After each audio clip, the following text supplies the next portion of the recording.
যাবে সেই পথে, এসব ক্ষেত্রে সেই পথে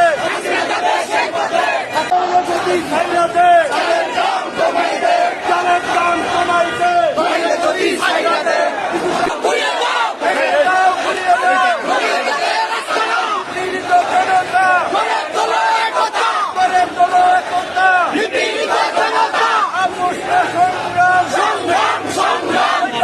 আগামীতে বিরোধী দলের প্রত্যেকটি নেতা কর্মীকে এই সাইবার হ্যারাসমেন্টের বিরুদ্ধে শক্তভাবে জবাব দেওয়ার জন্য প্রস্তুত থাকতে হবে।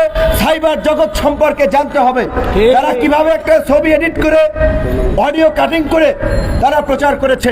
আমি জানি না অন্যান্য দলে এই আওয়ামী লীগের অপপ্রচার ঠেকাতে তারা কি পদক্ষেপ নিয়েছেন।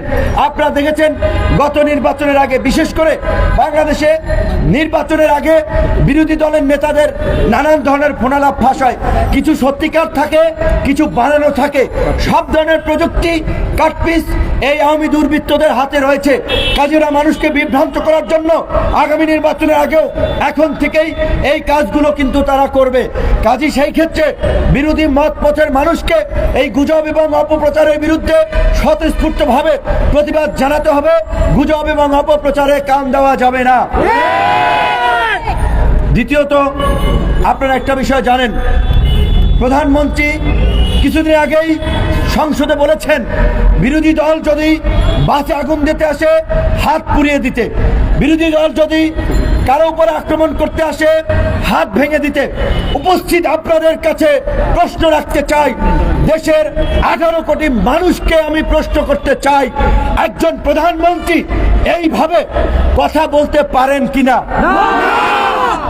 বিরোধী দল আজকে পর্যন্ত দেখাতে পারবেন সরকারি দল কিংবা কারো উপরে আঘাত করেছে, কোন বাসে ভাঙচুর করেছে, কোন বাসে অগ্নিসংযোগ করেছে? বিরোধী দল করেনি।